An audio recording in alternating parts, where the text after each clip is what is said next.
ભારત તહેવારોનો દેશ છે। તેમાં અનેક તહેવારોની ઉજવણી થાય છે।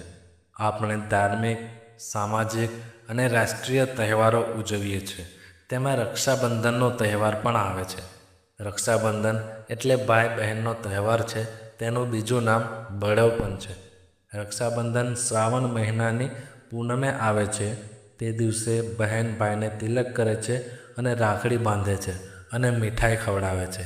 ભાઈ બહેનને કોઈ સારી ભેટ આપે છે। તો મિત્રો, આજના આ વિડીયોમાં આપણે વાત કરીએ કે શા માટે ઉજવાય છે રક્ષાબંધન। એની સંપૂર્ણ જાણકારી હું આપ સૌને આ વિડીયોની અંદર જણાવવાનો છું। તો વિડીયો જો તમને પસંદ આવે તો વિડીયોને લાઈક કરજો, શેર કરજો અને કોમેન્ટના અંદર આ વિડીયો તમને કેવો લાગ્યો એ જરૂરથી કહી દેજો। તો મિત્રો, ચાલો હવે આપણે શરૂઆત કરીએ અને વાત કરીએ કે શા માટે ઉજવાય છે રક્ષાબંધન। તો રક્ષાબંધનના દિવસે બ્રાહ્મણો જનોઈ બદલે છે। માછીમારો આ દિવસે નારિયેળ વડે દરિયાની પૂજા કરે છે।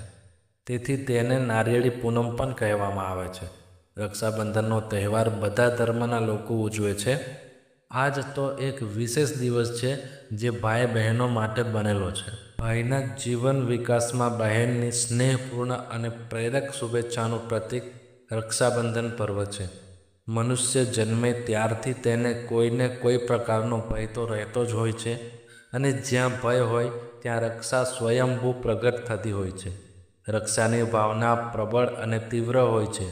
આ રક્ષણ એટલે અંતરની આશીષનું રક્ષણ, હેતભરી શુભ ભાવનાનું રક્ષણ, અદૃશ્ય પરમાત્મા અને દેવદેવીઓને ગદગદ ભાવે કરેલી પ્રાર્થનાનું રક્ષણ।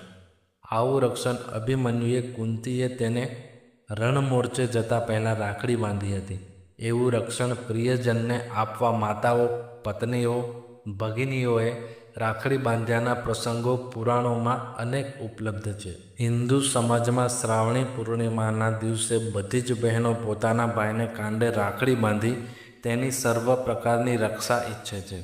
શું રાખડી બાંધીને કોઈની રક્ષા ખરેખર થઈ શકે? મહત્ત્વ રક્ષાબંધનનું નથી, મહત્ત્વ છે અંતરના જે અમી ઘૂંટીને રાખડી બાંધતી વખતે આશીર્વાદ આપે તેનું છે। આવો ભવ્ય ભાવનાનો તહેવાર માત્ર નિર્જીવ વ્યવહાર બની રહેવો જ ન જોઈએ। ભાઈને મન રાખડી બંધાવવી એટલે વ્યવહારની એક રસમ પૂરી કરવી, બહેનને શક્તિ અનુસાર કંઈક આપી છૂટવું અને બહેને ભાઈ પાસેથી કંઈ મેળવવાનો હક પૂરો કરવો।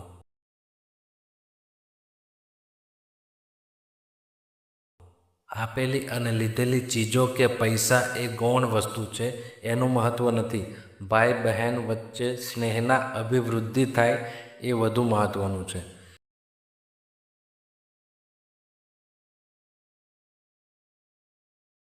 તો મિત્રો, આ હતું રક્ષાબંધનનું મહત્ત્વ।